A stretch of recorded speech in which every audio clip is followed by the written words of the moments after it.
कथा, पुरुषार्थ कथा,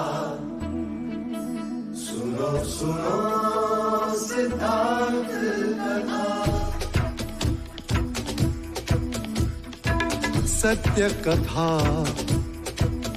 पुरुषार्थ कथा, सुनो सुनो सिद्धार्थ कथा। चढ़ते सूरज सा तेजवान वो कीर्तिमान, हुंकार भरे जब कूच करे, थर थर कांपे आसमान।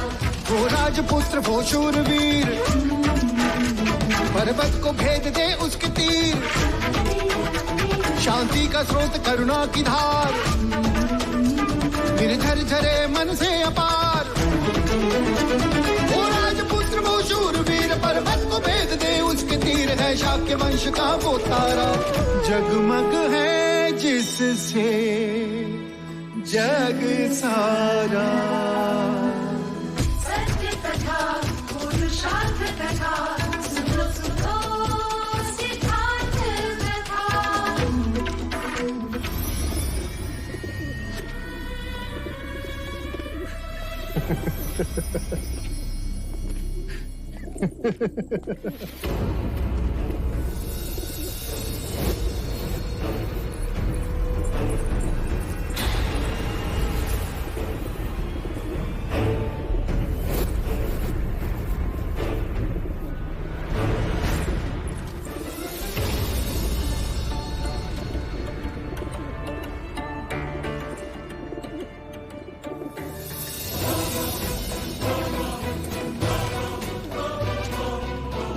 यशोधरा,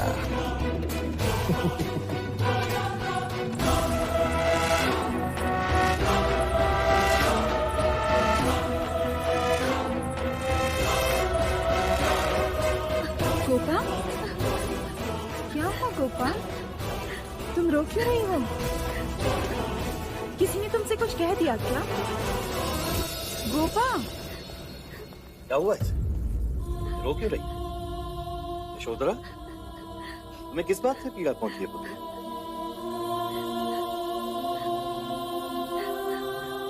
मैंने अभी अभी एक दृश्य देखा। माँ, एक चरवाहा अपनी गाय ले जा रहा था। वो गाय भी खुशी खुशी उसके पीछे पीछे जा रही थी कि अचानक एक धनी वैश्य ने आकर उस गाय को चरवाहे से बलपूर्वक छीन लिया। वो गाय चीखती रही, चिल्लाती रही। बस इतनी सी बात? तुम कहो तो अभी उस गाय को छुड़वा कर वापस उस चरवाहे को लौटवा देते। सच कह रहे हैं आप? अवश्य, निसंदेह।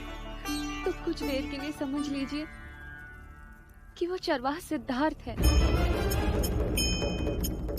और वो धनी देवदत्त, और वो गाय आपकी पुत्री है पिताजी। यशोधरा, ये क्या ठिठोली है? यही सच है पिताजी। अगर मैं आपके कहने पर देवदत्त से विवाह करके कपिलवस्तु आ भी जाऊं, लेकिन मैं सिद्धार्थ के बिना खुश नहीं रहूंगी। परंतु उन्होंने ही हमारे समक्ष कुमार देवदत्त से तुम्हारे विवाह का प्रस्ताव रखा है। पर मैं सिद्धार्थ से विवाह करना चाहती हूँ।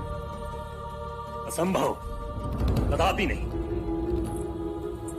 तो क्या हम अपनी पुत्री से उसका वर चुनने का अधिकार भी छीन लेंगे?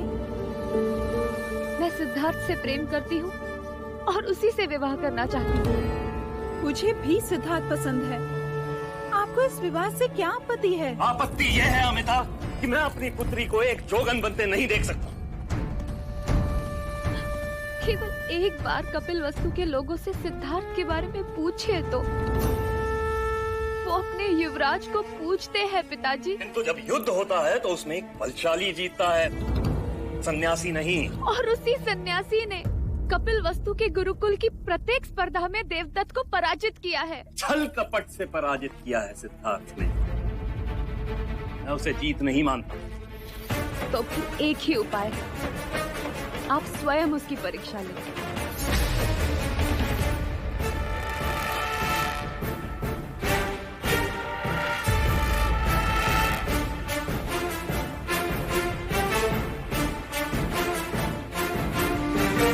ठीक है, परीक्षा मैं निर्धारित करूंगा और वहां जितने भी क्षत्रिय कुमार आएंगे उनमें से जो भी मेरी परीक्षा में उत्तीर्ण होगा तुम्हें उसी से ही विवाह करना होगा। बोलो, क्या तुम्हें मेरा प्रस्ताव स्वीकार है? हाँ, आप जो परीक्षा लेना चाहे ले लीजिए, परंतु उत्तीर्ण युवराज सिद्धार्थ ही होंगे।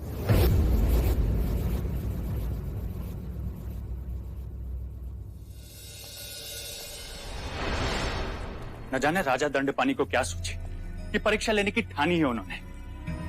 कह रहे हैं कि जो क्षत्रिय कुमार उनकी निर्धारित की हुई प्रतियोगिता जीतेगा उसी के गले में यशोधरा वरमाला डालेंगे।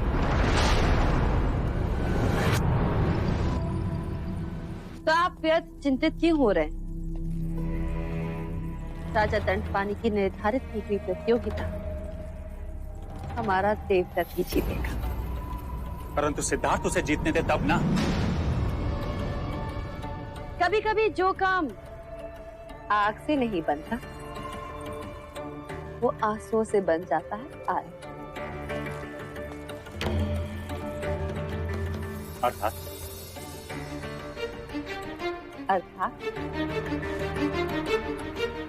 जब मंगला ठान लेती तो वही होता है जो मंगला चाहती। यदि किसी दिन मुझे ईश्वर मिल गए और उन्होंने कहा कौन हो तुम, तो क्या कहूंगा मैं, जब मैं स्वयं को नहीं जानता? तो जान लो, देख लो, मिल लो मेरी आंखों में स्वयं से। सिद्धार्थ, प्रणाम अंजलि काकी। आप यहाँ? मुझे बुला लिया होता। आप तो युवराज हैं। मैं आपको कैसे बुला सकती हूँ? क्यों नहीं? क्या ज्येष्ठ की तरह मैं आपका पुत्र हूँ।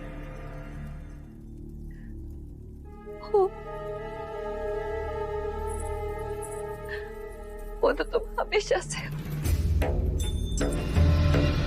और आज उसी अधिकार से वो एक माँ अपने एक पुत्र से दूसरे पुत्र के लिए कुछ मांगने आई है। आप आज्ञा करें। तुम जानते हो सिद्धार्थ, मैंने राजा दंडपानी से देवदत्त के लिए यशोदा का हाथ मांगा है। पता नहीं क्यों आज राजा दंडपानी के मन में ऐसा क्या आया जो उन्होंने यशोधरा के सिर पर ही बात। तुम जानते हो ना सिद्धार्थ? हाँ, जानता हूँ। तब तो तुम ये भी जानते हो कि इस समय पूरे शाक्यकुल में केवल ऐसे दो ही योद्धा हैं जो इस स्वयंवर को जीत सकते हैं। एक उद्धव और दूसरे तुम्हारे ज्येष्ठ। क्या चाहती हैं आप? क्या सीता के स्वयंवर में लक्ष्मण भी प्रतियोगी होगा? या एक ही कन्या के लिए दो भाइयों के बीच में प्रतिस्पर्धा होगी? क्या प्रथा के अनुसार देवदत्त का विवाह तुमसे पहले नहीं होना चाहिए? तुमने हर प्रतिस्पर्धा में अपने ज्येष्ठ को पराजित किया है। क्या इस बार तुम अपने ज्येष्ठ को जीतने नहीं दोगे? क्या तुम नहीं चाहते कि तुम्हारे ज्येष्ठ का विवाह यशोधरा से हो जाए?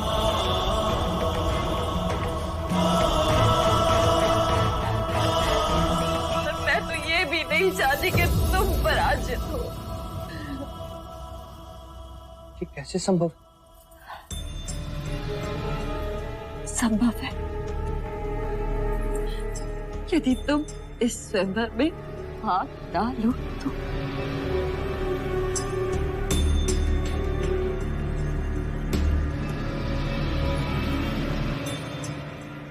अपनी काकी माँ का मान रखोगे ना पुत्र?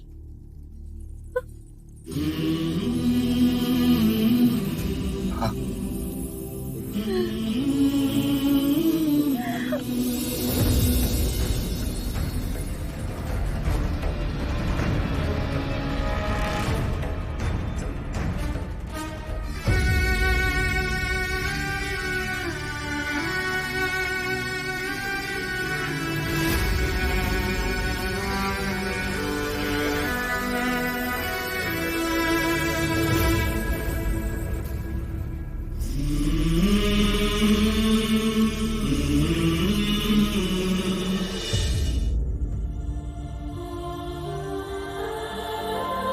महादेवी, महाराज शुद्धोदन पधार रहे हैं।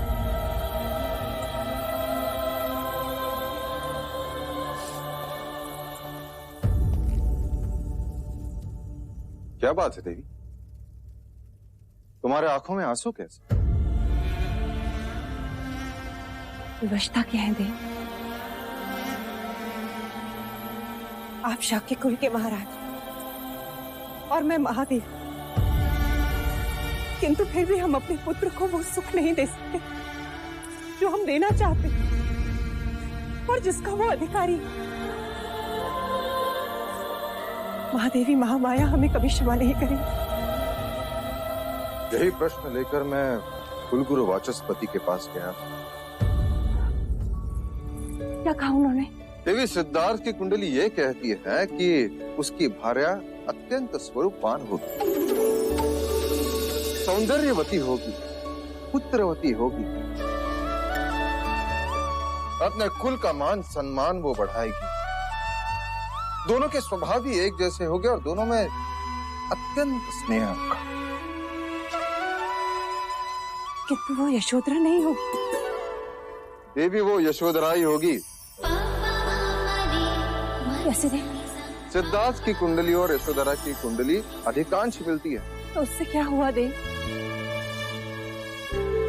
समय ने हमारे होठों पर उंगली जो रख दी, हम जान के भी कुछ नहीं कर सकते। विवाह का प्रस्ताव रखने से पहले मंगला दीदी को एक बार पूछना तो चाहिए था। देवी, अपना जी छोटा मत करो। समय ने हमारे होठों पे उंगली अवश्य रखी है, परंतु दंड पानी ने स्वयंवर की बात कहकर हमारी आशा को जीवित रखा।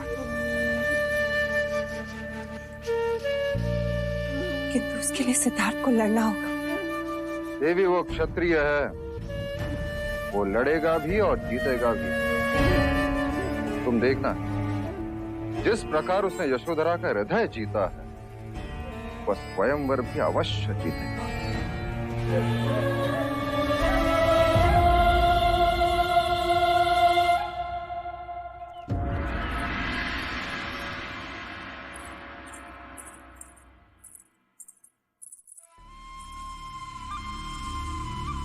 यशोधरा कहाँ जा रही? वो सिद्धार्थ से मिलने। उन्हें ये बांसुरी लौटानी है ना। अच्छा, और साथ में ये भी बताना है कि उन्हें स्वयंवर में जीतने की तैयारी करनी है। बहुत भोली हो तुम। युवराज सिद्धार्थ स्वयंवर में तब जीतेंगे ना जब वो उसमें भाग लेंगे।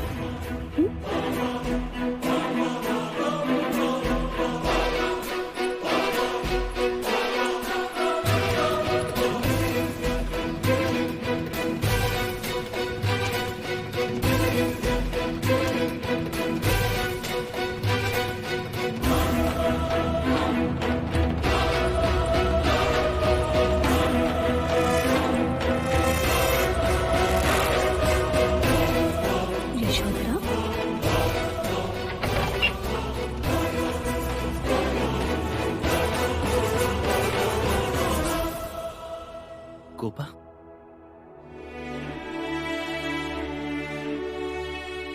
तुम यहाँ? मैं सारे स्त्री सम्मान को भुलाकर तुम्हारे पास आई हूँ सिद्धार्थ। क्या उर्मिला की तरह तुम मुझे मेरे प्रेम से मिला सकते हो? तुम ज्येष्ठ की बात कर रही हो? इतना भी विवश मत करो मुझे कि उस विवशता के आगे मैं अपने स्वयं को भी खो दूं।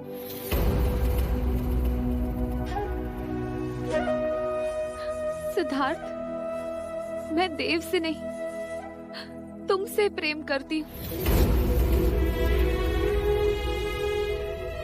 क्या तुम मुझसे विवाह करोगे?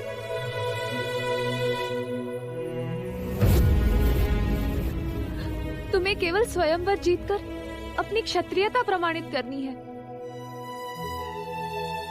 मैं विवश हूँ गोपा, मैं स्वयंवर में भाग नहीं ले सकता।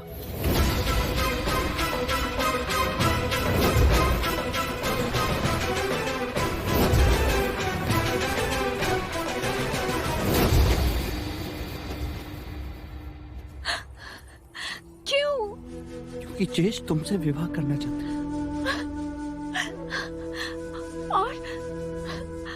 और मैं क्या चाहती हूँ इसकी कोई चिंता नहीं तुम्हें, कोई विचार नहीं। और तुम क्या चाहते हो? बीज तो बो दिए, अब पुष्प को अपनाने से मना कर रहे हो?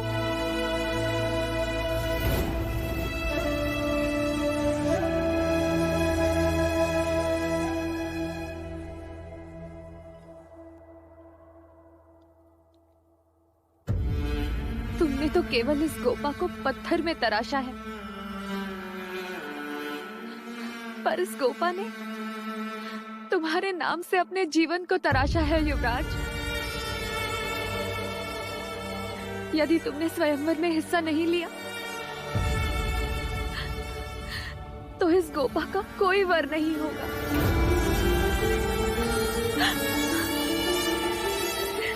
गोपा,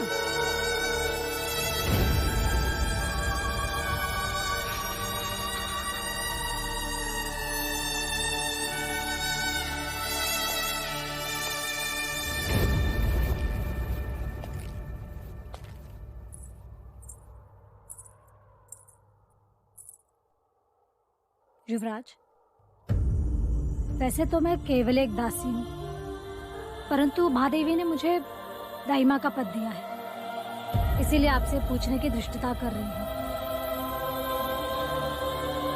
यशोधरा को किस बात का दंड दे रहे हैं आप?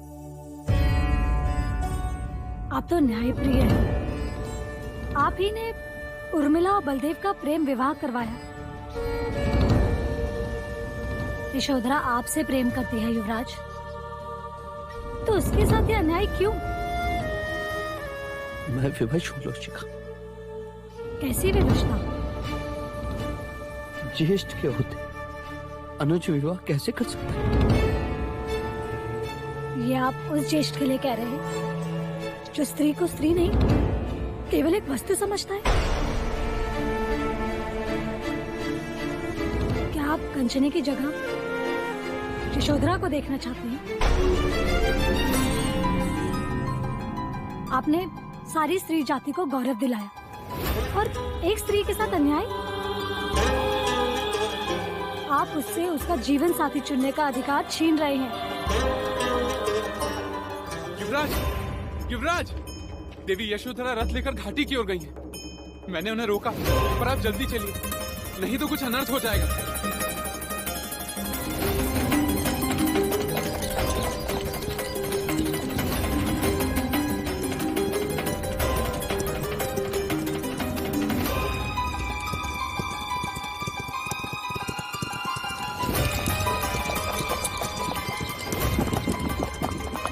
गोपा, देवी यशोधरा,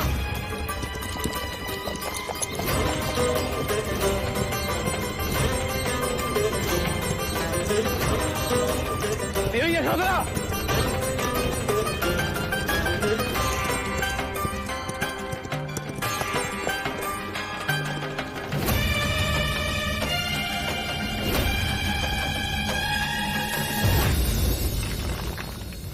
ये तुम क्या कर रही हो गोपा? तुम्हें कुछ हो जाता तो क्या? तुम्हारी तराशी हुई मूर्ति मेरी स्मृति में अमर हो जाती। नहीं गोपा नहीं, मूर्ति पत्थर की होती, मनुष्य में भावनाएं होती। मूर्ति प्रेम नहीं करती, पर गोपा प्रेम करती है।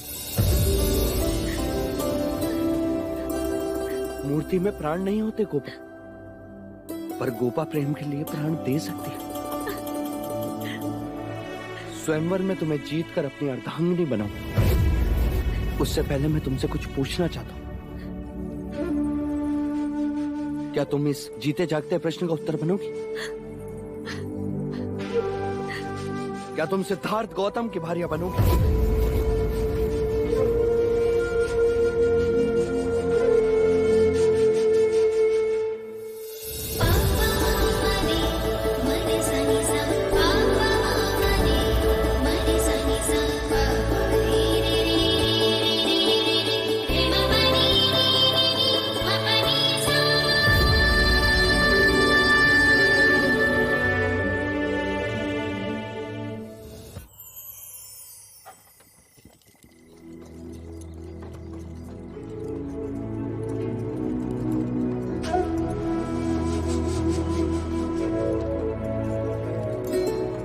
अब तुम्हारी आंखें नम क्यों हैं? सोच रही थी यदि तुम्हें मेरी प्रेम की अनुभूति ना होती तो।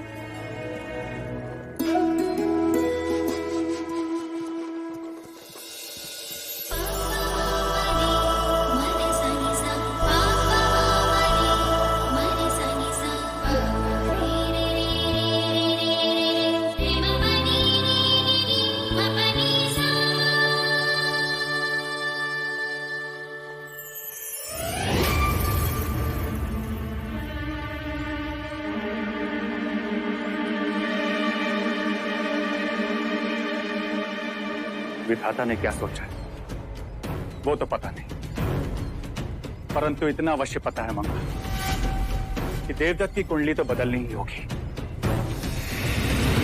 तुम बहुत प्रसन्न हो रही थी ना कि सिद्धार्थ ने तुम्हारी बात मान ली। यहां मैं तुम्हें कुछ दिखाना चाहता हूं।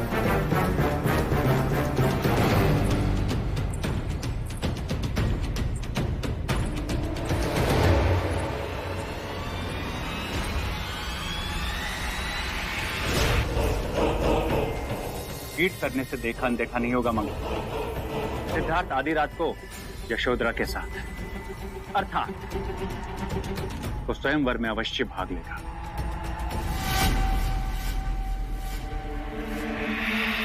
लेने दो उसे भाग आए,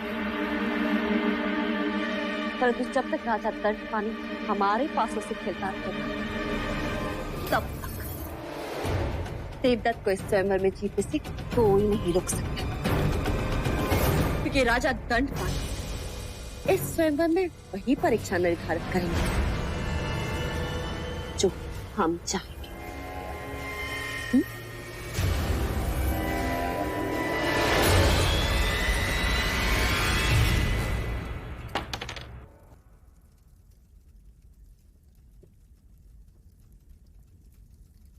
आपकी बारी।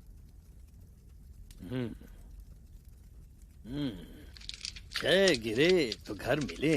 हाँ, और स्वयंवर में परीक्षा मन चाही रहे तो देवदत्त और यशोधरा का घर बसे।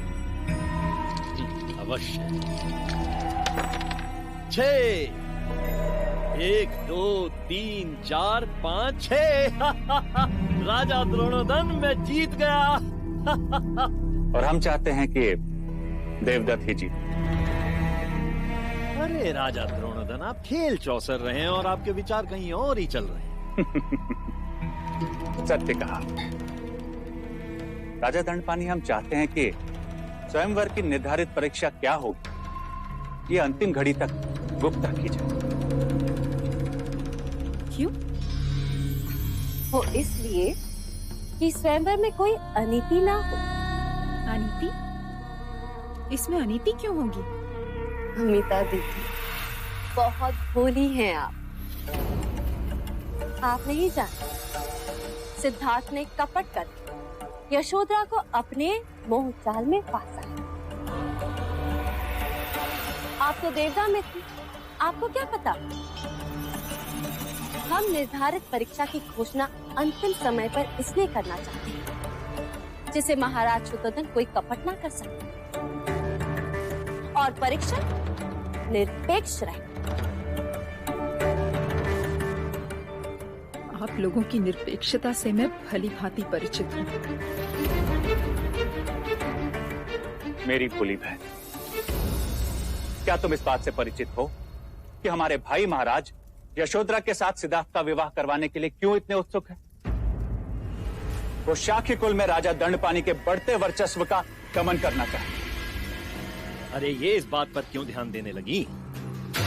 इन्हें तो मुझसे अधिक अपने बड़े भैया से प्रेम जो है।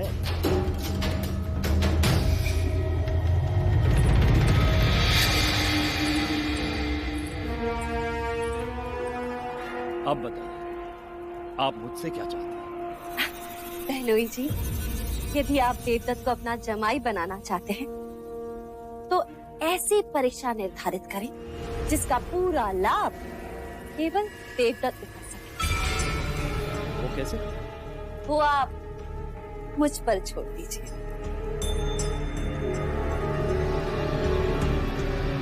ठीक है, आप जैसा चाहते हैं मैं वैसा ही करूंगा। मैं भी यशोधरा का विवाह एक क्षत्रिय के साथ करना चाहता हूं, किसी कायर के साथ नहीं। सिद्धार्थ को हमें हर हाल में पराजित करना ही होगा।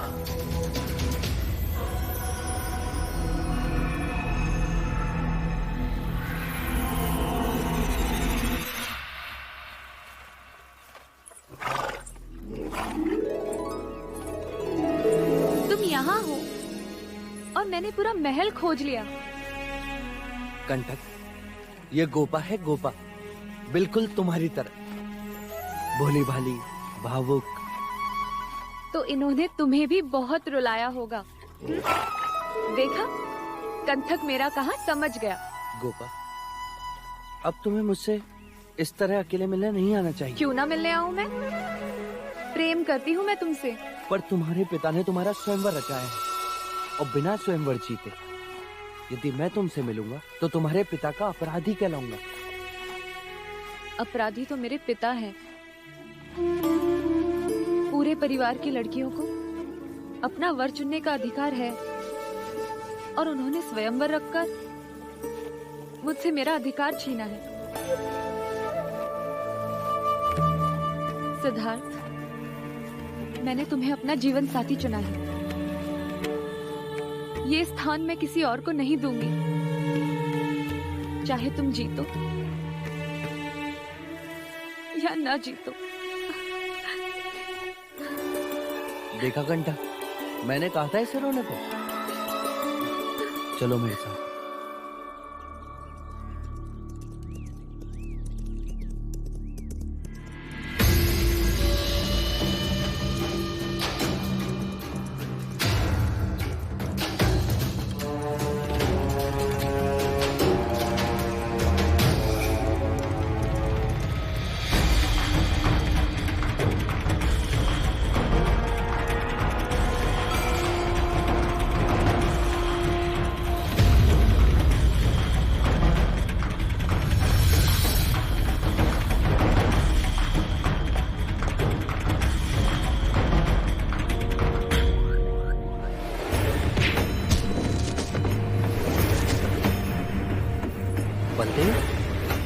तुम?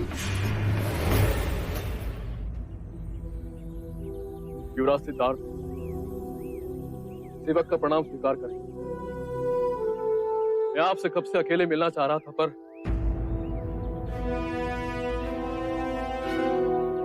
ये गोपा है, मेरी उर्मिला। गोपा ये बलदेव है, उर्मिला का पति। निश्चिंत होकर कहो, क्या कहना चाहते हो? युवराज, मैं आपके लिए अत्यंत महत्वपूर्ण सूचना लेकर आया हूं। शाक्य देश पर संकट का संकेत। कौशल नरेश प्रसन्नजीत अश्वमेध यज्ञ की आड़ में शाक्य देश पर आक्रमण करने वाले।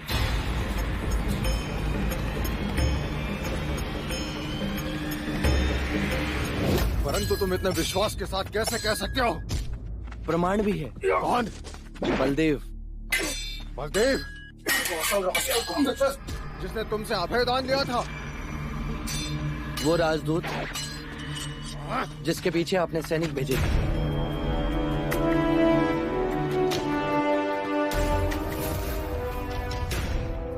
हम उस पर विश्वास क्यों? वो हमारे साथ कपट भी कर सकता है। जब तक हमारे गुप्तचर कोई समाचार नहीं लाते तब तक हम कोई कदम नहीं उठा सकते। एक मनुष्य दूसरे पर संशय क्यों करता है? ये मत भूलो सिद्धार्थ, बलदेव तुम्हारे कितने निकट क्यों न हो, वो बना है कौशल की मिट्टी से।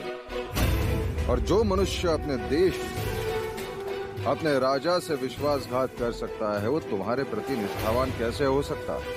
कभी कभी मनुष्य का मिट्टी और देश पर भी भारी होती है पिताजी। केवल हमें सूचित करें। बलदेव ने अपने प्राण दांव पर लगाए।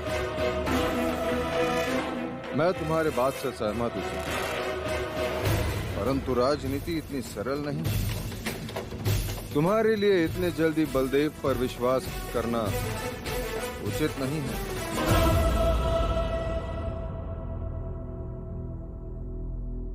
परंतु हम चौकन्ना अवश्य रहेंगे। शाक्य देश पर हम कोई आंच नहीं आने देंगे। पर तुम उनसे युद्ध क्यों करना चाहते हो? पिताजी, हर राजा चक्रवर्ती सम्राट बनना चाहता है। पुत्र, तुम्हारी ये महत्वाकांक्षा हमारे मित्र राज्यों को हमारा शत्रु अवश्य बना देगी। मगध और वैशाली शक्तिशाली राज्य। पिताजी, मुझे केवल शाक्यों पर आक्रमण की अनुमति चाहिए। सन्नजीत, तुम अच्छी तरह से जानते हो कि पश्चिमी देशों का जो भी व्यापार होता है वो हमारे राज्य मार्ग से होकर जाता है, जिसकी दी हुई चुंगी से हमारा राजकोष छलकता है। कहीं ऐसा ना हो कि सेनापति। जी महाराज।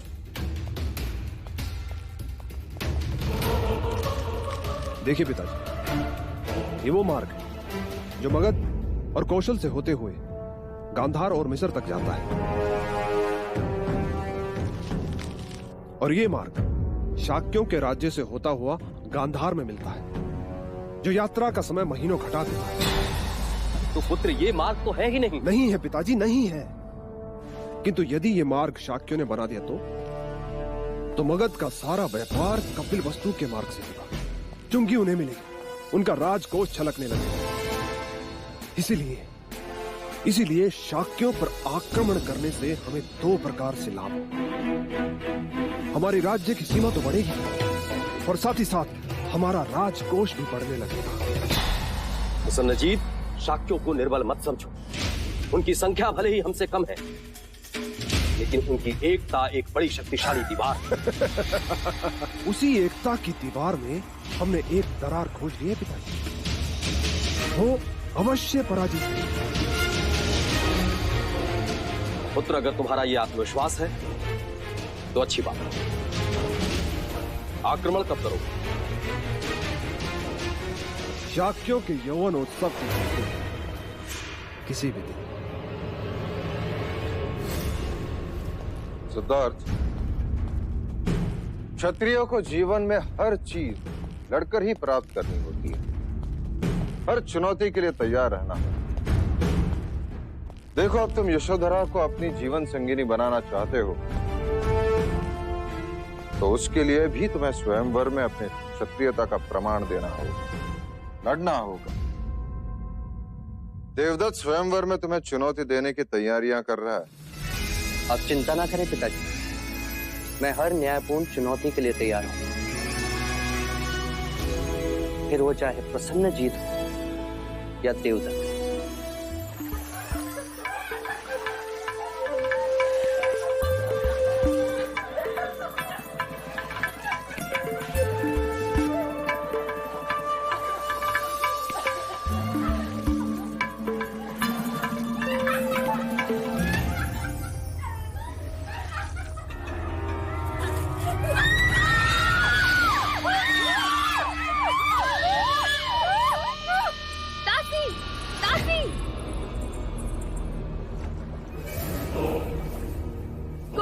देवदत्त, तुम्हें लाज नहीं आई इस तरह वामा कुंड पर आते हुए? तुम जानते नहीं कि यहाँ पुरुषों का आना निषेध है? जानता हूँ यशोधरा देवी, पर प्रेमियों के आने में तो कोई निषेध नहीं। उन वस्त्रों को मत छूना देवदत्त, ये तुम्हें शोभा नहीं देता।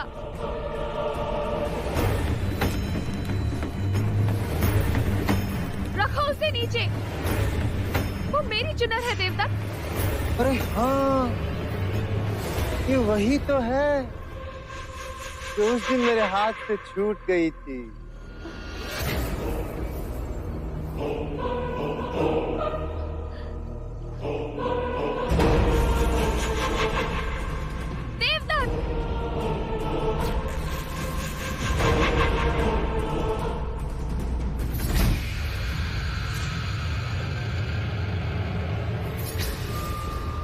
अरे घबराओ मत, मैं तो केवल ये चुनर देने आया तुम्हें। इसे पहन लेना, बहुत शोभा देगी तुम पे।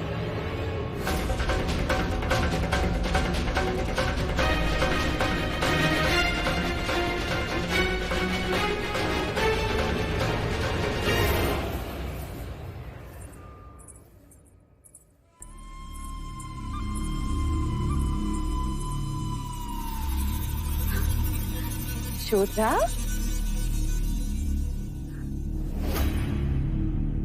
ये चुनर तुम पर कितनी सुंदर दिखाई दे रही है। मैं जानती थी तुम्हें ये चुनर अवश्य पसंद आएगी। ये चुनर मैंने विशेष रूप से तुम्हारे लिए बनवाई है। बुनकर जैसे ही ये चुनर मुझे देकर गया, मैंने तुरंत देवदत्त को बुलाकर उसके हाथों ये तुम्हारे लिए भिजवाई। मंजली मामी, क्या आपको पता है देवदत्त मुझे ये चुनर देने कहाँ आया था? वामा कुंड पर, जहाँ हम लड़कियां स्नान कर रही थी। अगर मर्यादा का बोध न होता तो इसी समय ये चुनर आपको वापस कर देती। यशोधरा,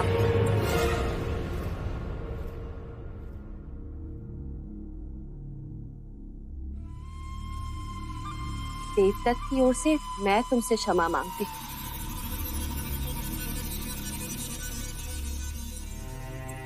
मैंने ही देवदत्त से कहा ये चुनर यशोधरा को दे आओ। वो बिना सोचे समझे तुम्हें ये चुनर देने कुंड पर चला गया। उसके मन में कोई खोट नहीं है।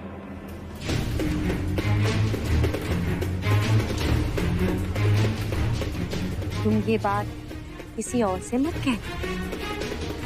तुम्हें पता है ना, एक स्त्री के कारण भाइयों में महाभारत हुआ। तुम ऐसा कोई कारण नहीं बनना चाहती हो। फिर चाहे तुम आधी रात युवराज के साथ क्यों ना घूमो।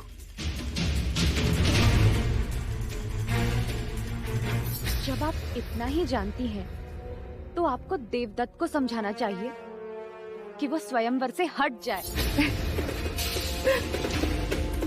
मैं बेबस और वो हटी। वो तुमसे ही विवाह करना चाहती है और उसे कोई नहीं रोक सकता। वो दिन में घंटों गुरु अश्वपाल से युद्ध कला की शिक्षा प्राप्त कर रहा है। और तुम तो जानती हो देवदत्त कितना शक्तिशाली है। मैं तो भगवान से बस यही प्रार्थना करती हूँ, स्वयंवर वाले दिन सिद्धार्थ को कुछ ना हो, अन्यथा मुझे बहुत खेद होगा।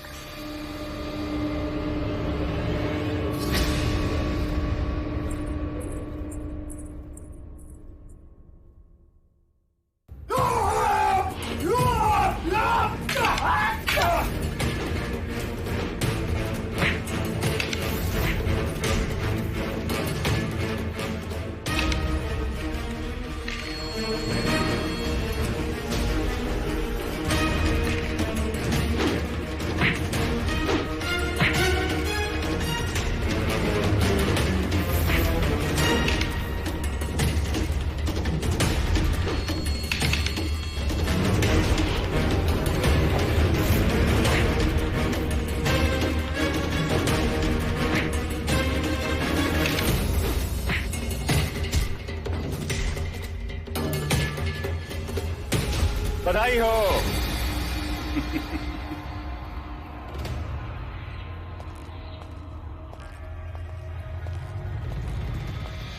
बधाई हो पुत्र।